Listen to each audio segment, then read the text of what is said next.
Mga kababayan, mayroon pong mga iba't ibang grupo na kikilos sa darating po na November 30. In fact, bukas, November 28, sa mga nanonood at nakikinig, i-share nyo, i-share nyo na lang po.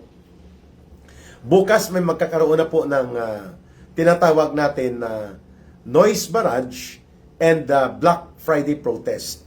Part na po ito ng civil disobedience at iba't ibang forma ng protesta ng mga mamamayan.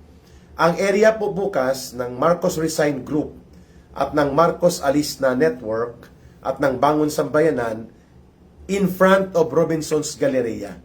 Along EDSA Shrine, dyan po sa may Ortigas Junction. Uulitin ko po, in front of Robinson's Galleria, near Ortigas EDSA Shrine Junction. Mayroon pong bangketa dyan o parang easement part ng kalsada sa harap mismo ng Robinson's Galleria. Thank you, Roland Paipa and Joanne Ranario Galagaran. Okay. So, pwede po kayong mag-join bukas. You invite or you relay yung message November 28, alas 5 ng hapon po, civil disobedience, mapayapa, ngunit mayroon pong panawagan ng pag-iingay upang ipakita ang sama-samang pagkilos at panawagang Marcos Resign Now. Dadagundong po bukas ang panawagan dyan starting off alas 5 ng hapon sa EDSA Shrine Junction Ortigas in front of Robinson's Galleria. Maaga pa kayong pumunta, mga 3 or 4, antayin nyo kami doon sapagkat Friday rush bukas. Maraming sale, walang pera ang tao. At ang mall yata mag-start na ng 11 a.m. to 11 p.m. ang bukas ng mga mall. Pero bukas, sa Civil Disobedience and Peaceful Assembly, ipapanawagan natin ang Marcos Resign, aristuhin, ikulong sa selda 13. Marcos Resign, aristuhin, ikulong sa selda 13. Ayon.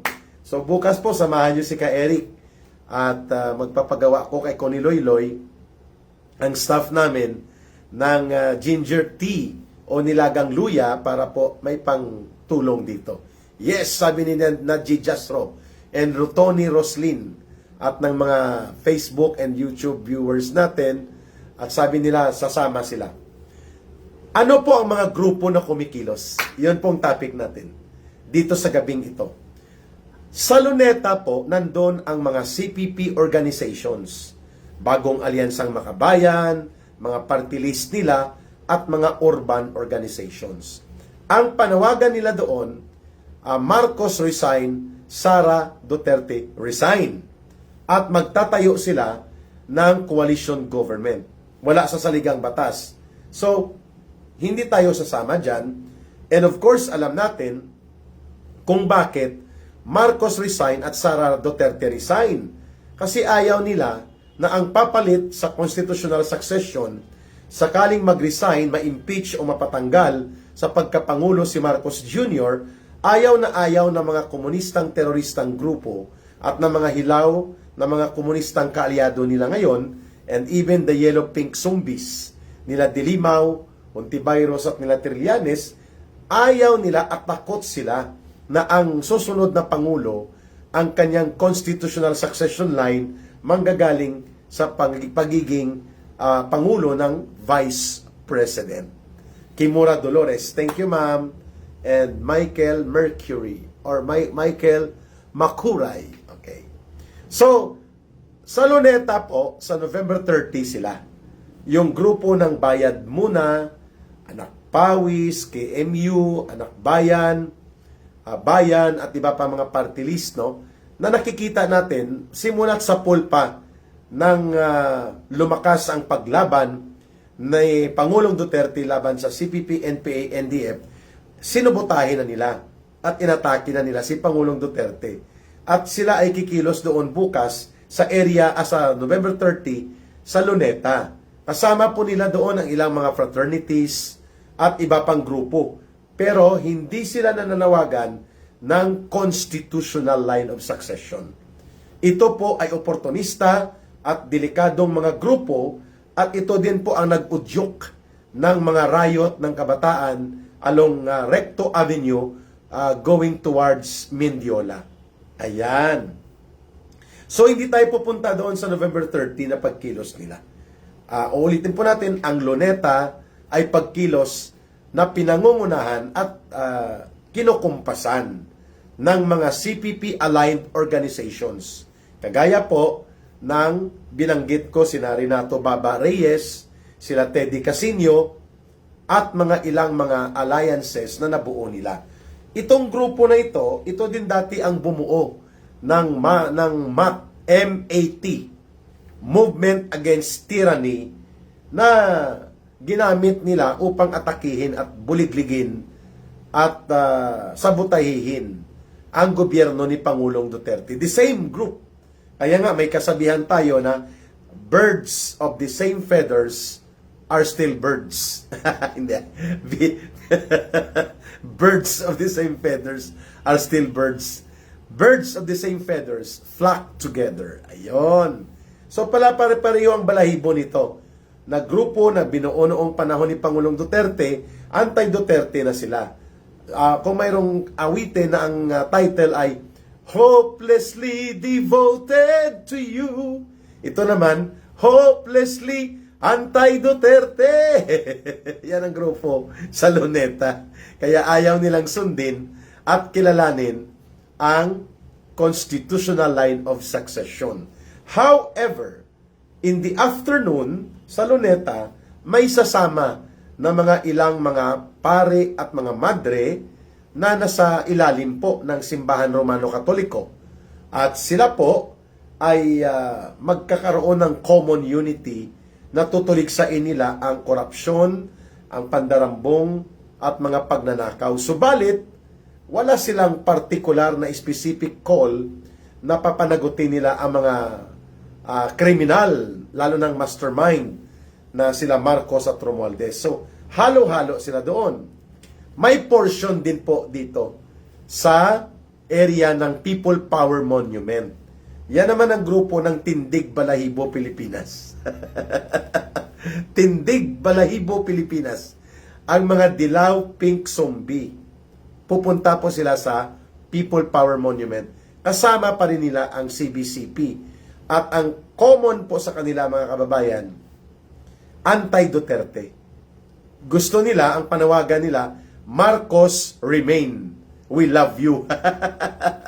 Marcos remain. We love you. Yun po sila sa People Power Monument. Pero tayo po, na malinaw ang pag-iisip, matino ang paninindigan at matuwid ang panawagan, Marcos resign, aristuhin at ikulong kasama sila Romualdez sa EDSA Shrine. Robinson's Galleria po tayo. At mayroon tayong mini sound system, mayroon po tayong lugaw at mga boiled egg na magdodonate po. I think si Governor Chavit Singson magdodonate po ng lugaw. So sa mga nanonood ngayon at gusto nyong sumama sa matino at matuwid na panawagan ng mamamayang Pilipino na ang punong salaring kriminal na may pananagutan sa pagkalugmok ng buong bayan, paglaganap ng sistematikong pagnanakaw at mandarambong at ang panunumbalik ng malawak at malalim na korupsyon, walang iba ang punong arkitekto nito at tagapagtaguyod ay si Marcos Jr. at ang kanyang pinsan na si Martin Tambaluslos Romualdez. So sa lahat ng nananawagan ng malinaw na Marcos resign at susundin natin ang constitutional line of succession so that there will be legal framework and there will be constitutional basis kung bakit natin kailangang ireforma ang gobyerno, subalit hindi natin pinapabagsak ang gobyerno. Hindi tayo nananawagan ng armadong pakikipagtunggali sa gobyerno o armadong pakikibaka para pabagsakin ang gobyerno. We are not doing that. But we will be having a very clear, categorical, and determined na call of Marcos resign, aristuhin at ikulong at papanagutin kasama ang mga sindikato niya, including ang pinsan niyang si Romualdez, sa kasindikatuhan na nagaganap sa gobyerno niya. Diyan tayo sa may harap lang ng Robinson's Galleria. Gilid lang ito ng EDSA Shrine. Diyan po ang iba't ibang grupo na mayroong pagkakaisa sa panawagan at paninindigang walang ibang paunang mananagot kundi dapat si Marcos at sila Romualdez. Ayan. So, kita-kikits tayo bukas. And then, ngayong gabi, i-announce ko na rin po, mga kababayan, sa mga nandito sa live stream ni Ka Eric, sa ating Facebook, sa ating YouTube, ay magkakaroon po tayo ng civil disobedience call sa pamamagitan ng pagbusina, pag-noise barrage, at panawagan ng Marcos resign, aristuhin at ikulong every 6 o'clock in the afternoon. Sa tradisyon ng mga naniniwala sa doktrina ng Simbahan Katolika, yan po ay Angelos. Yan po ang oras na tayo ay nagme-make sign of the cross, na nanalangin sa mga devotee ng Katoliko. So yan na rin po ang signal o hudyat na tayo ay magkakaroon habang si Marcos ay hindi po bumababa, mag-iingay ang mamamayang Pilipino. At ang panawagan, Marcos resign, aristuhin, ikulong. Wherever you are, sa Pilipinas po, sa ang bahagi man ng Pilipinas, at pati po sa abroad. And you can do that, mag-Facebook Live ka, sabihin mo ito na ang panawagan ng mamamayang Pilipino, nagno-noise barrage tayo. Kahit siguro mga 1 minute lang, no? At kasabay po dyan ang prayer na bumaba si Marcos at harapin at papanagutan niya ang karumal-dumal na krimen ng pandarambong sa kaban ng bayan. Si Peter Neal, nandyan po. Si Teresa Bukay Celis, nandyan din. Charles Ritaga. At sino pa mga nandito sa YouTube kasi hindi ko makita. Cristil and Nael. Hi po ka Eric, watching from Antipolo. My patience nawawala. Sorry I hope na makakabalik ako with glasses sa next live bukas after ng ating pagtitipon sa EDSA Shrine Noise Barrage. Okay na tayo. So, ulitin ni ka Eric, sa November 28 po, dito tayo sa EDSA Shrine alas 5 ng hapon. At magsisimula tayo dyan ng noise barrage, kick-off for the so-called civil disobedience of the Filipino people. Pati sa abroad, sa social media, sa Pilipinas, you can join. Mag-ingay ang mamamayang Pilipino para palayasin na sa poder at mag-resign na itong si Marcos Jr. sapagkat siya po ang punot dulo at ugat ng kaguluhan, ng pagkalugmok ng ekonomiya, ng paggapang ng buhay ng milyong-milyong Pilipino at ng pagkabulok mismo ng pamunuan ng gobyerno na binulok niya. So, every 6 o'clock na po yan, starting tomorrow. And then sa November 30, alas 10 ng umaga, samahan niyo po kami. You can wear black t-shirts if you have one. Volunteer po, magdala lang ng tubig kasi mayroon po tayo doon lugaw and boiled egg. Sa lugar po na yan, sa harap po ng EDSA Ortigas, EDSA Shrine Junction, we will be on the roadside. Hindi po tayo haharang, hindi rin po tayo manggugulo, hindi po tayo magiging marahas.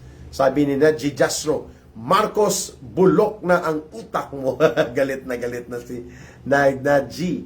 Mati lang kumigo ka Eric. Thank you po, amigo Saldi Soliman from Tansa, Iloilo. Mga original ito na kompositor ng mga Ilonggo original music. Ayan. Thank you, Brother Saldi, amigo Soliman. Si Hans Ja, amigo Saldi, Soliman Vlog, hello. Kilala ni Hans Ja. Angelito Perez, nandyan din po. No? Oy, by the way, si Captain Dado nananawagan na suportahan ang pagtitipon sa EDSA. At hindi sa EDSA People Power Monument, kundi dito po sa EDSA Shrine Junction. Josephine Perez, praying for your safety, Sir Eric. Sinaida Lee, Marcos resign. Kapatid po ito nila Ma'am Emmy at ni Ma'am Linda, ang kambal sa Vienna, Austria. Wilma Ramos, paano po gagawin ang kapal ng mukha at kapituko sa pwesto. Don't lose hope, Wilma. As long as we breathe, abang tayo po'y humihinga, may pag-asa po ang tao na may darating tayong pagbabago. Would you ever believe na babaliktad si Saldico? Di po ba? Nobody expected that Saldico will be revealing and exposing the high crimes of large-scale corruption and plunder presided by Marcos and Romualdez, no? So, wag po tayong mawala ng pag-asa. Kasi kung wala nang pag-asa, wala nang magsasabi kung ano ang pangalan ng papasok na bagyo. Biro lang po yun, mga kababayan. As long as tayo po ay humihinga, may pag-asa, may pagbabago. The worst thing to happen to a person is to lose hope. Ano man po ang hirap ng sitwasyon, ng pagiging alanganin ng ating kalagayan, ang importante, Rosel Bareza and Fel Macapagal at ng mga kaibigan natin dito, Sorina and Hans Jia, tayo po ay mayroong positibong pananaw. Hindi po tayo nagninegatibo. Okay? Kara no Katakay, Gandesa Lito Martinez, Tuta Tahol Pamor. Uy, si Tuta Lito nandito. May tuta ni Marcos at ni Romualdez tumatahol. Lito Tahol. Yun ang pangalan niya. Si Lito Tahol. Anyway, balikan natin itong kanina po hinihayag ni Marcos Jr. na siya daw ay sinubukang i-blackmail ni Saldico at ng kanyang abogado. Hindi niya nilinaw kung direkta sa kanya o doon sa mga tao niya o mga part ng kanyang gabinete. Malabo no? Pero alam natin palusot ito, no? Tuloy lang tayo kay Eric Troy Abitona. Thank you, Troy. At kita tayo bukas. Sapagkat kung totoo na nilapitan ng abogado ni Saldico, si Marcos o ang sino man ang naging tagapagtulay, hindi dapat pinaaresto niya. Di po ba? Kasi yan po ay isang panunuhol, pamimilit, intimidation, at presidente ka. It does not add up, no? Hindi tumutugma sa karaniwang karanasan ng tao na ikaw ay presidente, susubukan kang i-bribe, tapos wala kang ginawang aksyon na binablackmail ka para hindi kumanta si Saldico. That is highly unbelievable. Sa medyo malalim-lalim na English, yung kwento ni Marcos ay incredulous. Wow. Incredulous, nothing with any credibility. Hindi ka panipaniwala. Ayan. Mga kababayan, malinaw na ito ay diskarte niya sapagkat nasasaktan siya. Mantakin mo, ibinulgar ni Ginoong Saldico na family cartel pala sila. Si Lisa Araneta involved dito sa cartel ng bigas, technical smuggling, sa agricultural products, at kasama ang kapatid niya na tinatawag na si Mike Alpha o si Mike Araneta. Mantakin ninyo, they are earning or they are stealing. That's the proper word. Nakakapagnakaw sila according to the revelation of Saldico nang hindi bababa sa 20 billion pesos. My goodness. Sa pandaraya sa sugar importation, rice importation, at pati po sa importasyon ng agricultural products like sibuyas and other products. At kaya pala, binabanggit ni Pangulong Duterte noon, nang nandito pa siya sa Pilipinas, na itong si Lisa Araneta ay, sabi ni Troy Abitona, wento na walang wenta. Tama ka, Troy. Sinubukan niyang ipa-appoint kay Pangulong Duterte. Although former President Duterte did not give the details, sinubukang ipa-appoint ni Lisa Araneta si Bongbong Marcos sa Department of Agriculture. Yun pala, konektado siya sa mga kasindikatuhan ng mga smugglers at mga cartel hoarders sa agriculture sector. Hindi yan pinigbigyan ni Pangulong Duterte. Nagdududa siyempre, no? Matalas si Pangulong Duterte mag-size up ng motibo mo no? So that time, jobless si Marcos, no? Kasi natalo siya kay Leni Robredo.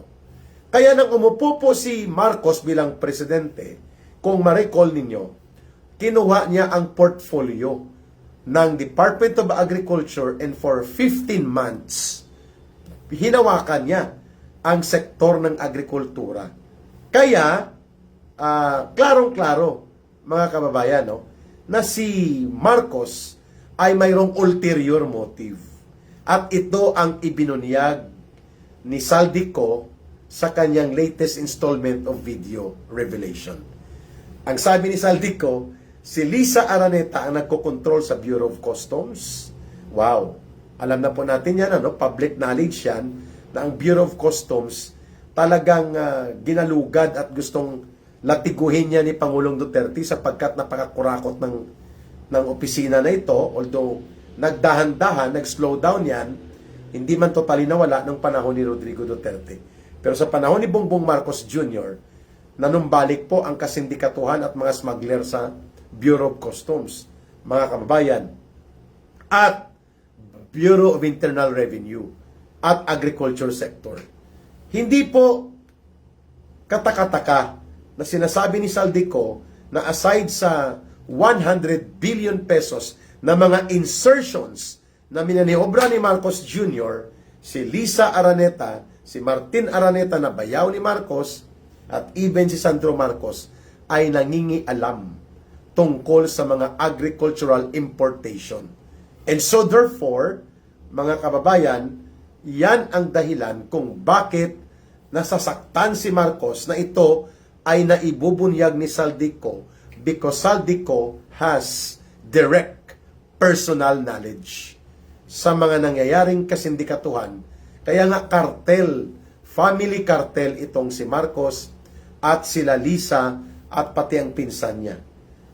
Yan po, pagkalabas ng video na ito, na ibinulgar na ni Ginoong Saldico that Marcos and his wife, Lisa Araneta, and ang bayaw niyang si Martin Araneta ay nasasangkot sa pagmanipulate ng importasyon ng bigas, asukal, at mga agricultural products to the point that they manipulate yung supply and price ng sibuyas na mantakin mo mula sa nang bago siya umupo. Ang pinakamahal na sibuyas, ang 1 kilo, 120 pesos lang. Nang umupo si Marcos, umabot ng 600 pesos per kilo to 700 pesos per kilo. Kaya pala, pinagkakitaan, mga kababayan. Yan po ang malinaw na sinasabi ni Saldico. Troy, yung kay Marlica po, secondary information yon. Ang kay Saldico, direct information. Why? Because Saldico is within the sindikato. Klaro tayo, ano? Whatever Marlica is talking about, it's secondary source. Whatever Saldico is exposing, direct personal knowledge. Yun ang kaibahan, Troy.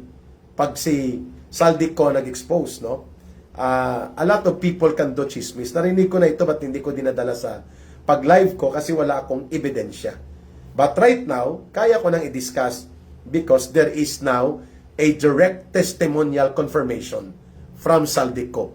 I hope naintindihan mo yun, Troy. Iba ang bigat ng katotohanan at kredibilidad ng pagbubunyag ni Saldico kaysa kay Maharlika. Okay? Mas mabigat ito kasi direkta sa sindikato si Saldico. Yan ang pilit sinisira ni Bongbong Marcos Jr. Kaya nagpalabas siya ng kwento na si Saldico daw ay nag-try na mag-bribe kay Marcos. Ibig sabihin po, may diskarte ng negosasyon. Kaya sabi ni Marcos, hindi daw siya nakikipag-negotiate sa kriminal. Tama, kasi ikaw mismo ang punong kriminal.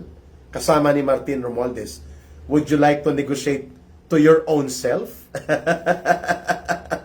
Yun po, no? Kaya itong kwento ng blackmail story na ito, malabo po ito at hindi tumutugma sa natural human experience. Pangalawa, yan po ang tinatawag na the fallacy of inconsistency. Ang ibig sabihin po niyan, hindi ka panipaniwala dahil hindi tumutugma sa mga kaganapan at pangyayari. mga kababayan, yan po ang pinupunto natin. Malinaw na ito po ay isang maniobra na naman ni Marcos na tinatawag na taktika na deflection and diversion. Pinapaling po niya and then at the same time, inililihis. Kaya niya ginawa ang kwentong blackmail. Who would ever dare blackmail Marcos, presidente? Kayo ba blackmail ka? That does not add up, mga kababayan, no? Tarsley Logruyo, magandang gabi ka, Eric. At pasensya sa YouTube viewers, nahihirapan akong basahin. Huwag mapagod sa panawagan hanggang mabingi ang mga kawatan ka, Eric. Agree. Kaya nga may civil disobedience call po tayo.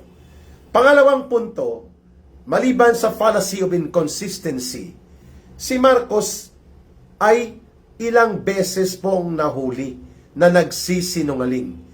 At hindi lang isa, dalawa, kundi multiple times. So therefore, yung pattern of pathological liar. Pag sinabi pong pathological liar, ikaw po ay may sakit na nagsisinungaling. Parang isang sakit sa katawan ang pagsisinungaling na ginagawa mo. Kaya pathological liar. Pag sinabi pong congenital liar, yan naman po ay nasa dugo mo na. Nasa uri mo na yon nang ipinanganak ka. Congenital liar. Si Marcos po pwedeng both congenital liar at pathological liar. Nang ipinanganak ang kulukoy na ito, sinungaling. At nang siya ay lumalaki, nagiging sakit na niya ang sinungaling. Kaya ako ay naniniwala doon sa kasabihan ng mga matatanda. Ang magnanakaw ay kapatid ng sinungaling.